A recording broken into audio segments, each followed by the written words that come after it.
waxaan ahaa ganacsade. Maalin maalmaadka ka mid ah warqad ayaa ii soo dhacday, dhambalwade ayaa ii keenay. Kadib waxaa ku qoran in aan shaqada anigu ka helay magaalo kale. Waxaa ila noolaa aabahay, waxa uuna lahaa dukaan leh. Kadib waxaan dhalay 2 ciyaala, 2 wiil. Ciyaalkaygii ayaan la tashtay, waxaan idhi aabbo waan tegayaa, waxaan aadayaa magaalo kale ee is ogaada. 2daydii wiilna saas ayaan kula tashtay. Kadib waan iska baxay. Markii aan la tashtay ciyaalkaygii una sheegay inaan baxayo, ayay kulligood ayagoo dhoola caddaynaya way igu qanceen. Waxayna dhaheen aabbo waad iska bixi kartaa. Tareen ayaan soo raacay. Markii aan tareenkii soo raacay, aniga oo ka fakaraya weli carruurtaydii, ayaa wuxuu imaaday meeshii loogu talagalay tareenka. Waxa uu istaagay stationkii magaaladii looga baahnaa in uu imaado. Markii aan hotel ku soo degay, ayaa la siiyay qolka aan degayo, waxaana imaaday qolkii lambarka la soo siiyay. Nimankii lambarka ay soo siiyay ee hotelka mas'uulka ka ahaa waxay dareemeen inaan magaalada ku cusbahay. Qolkay dejiyeen waxa uu ahaa qol aad u cabsi badan, ayagoo isleh dareemayeen inaan cabsanayo. Markii aan qolkaygii imaaday, ayaan muraayada isku fiirshay anigoo ku jira suuliga. Kadib waxaa ii yimi kabayerigii hotelka. Waxa uuna igu yiri, wax miyaad u baahan tahay? Maxaad dalab ka dhiganaysaa, yacni waxaad cunto? Kadib waxaan ku iri waxba uma baahni. Qolkaygii ayaan iska joogay anigoo habeenkii dhan baqaya. Ninkii waxa uu ii sheegay in uu qolku uu degan yahay amaba hotelka uu soo degay ay tahay hotel cabsi badan. Dadka qaarna marka ay soo degaan wayba ka tagaanba maalin ma seexdaan. Ninkii habeenkii dhan wuu soo jeeday yaab wuuna cabsanayay. Isagoo sariirtiisii iska dul taagan ayuu habeenkii seexo is yiri.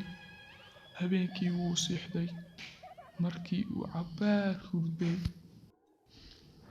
ayuu wuxuu dareemay dhaqdhaqaaq aad u badan. Hal mar ayuu indhaha kala qaaday. Markii uu dhaqdhaqaaqii ninkii dareemay, indhaha ayuu kala furay. Wuxuuna dareemay gurigu inuu sanqar leeyahay.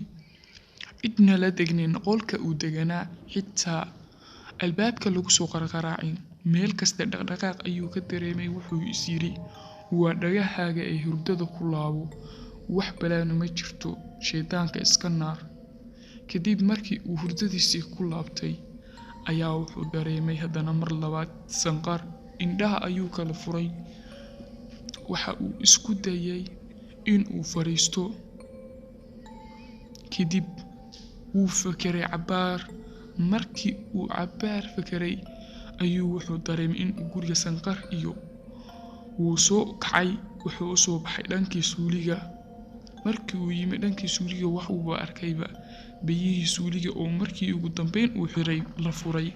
Sidoo kalena wuxuu u dareemay ama uu u fahmay in biyahan lagu qubaysanayay. Waxa uuna dareemay in suuliga looga dambeeyay. Kadib inta uu cararay ayuu taleefan qaatay. Waxa uuna wacday kabayeriyaasha hotelka. Sida wax ay u jiraanna waa u sheegay. Markii uu cabaar uu taleefankii dhigay, waxa uu ka soo baxay qolkii.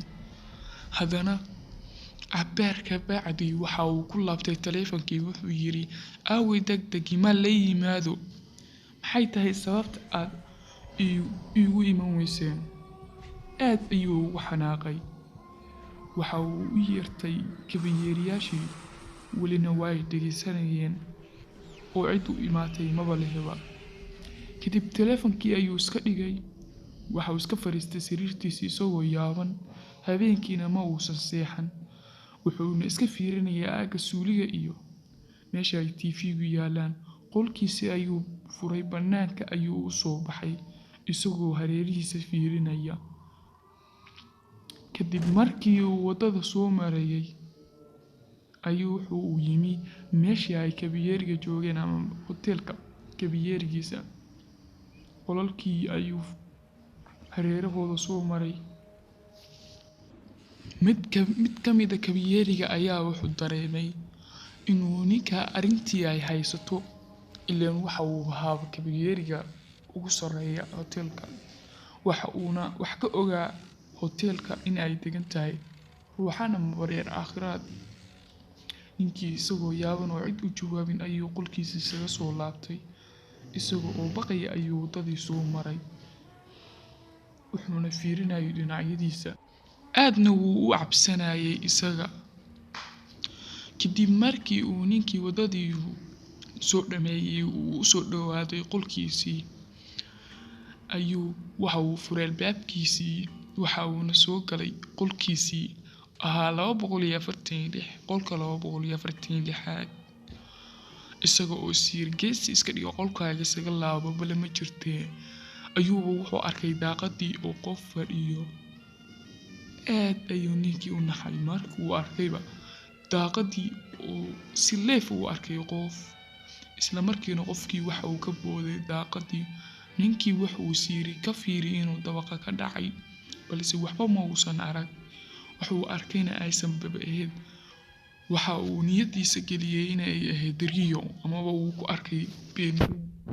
Ninkii cabsida amaba shooga uu ka qaaday hoteelkaas, waxa uu subaxdii sugay tareenkii kale, waxa uuna u soo safray magaaladiisii. fadlan channelkeena ha ka hilmaamin inaad subscribe saartid gambaleelkana furatid si ay ku soo gaaraan muuqaaladiisa dambe.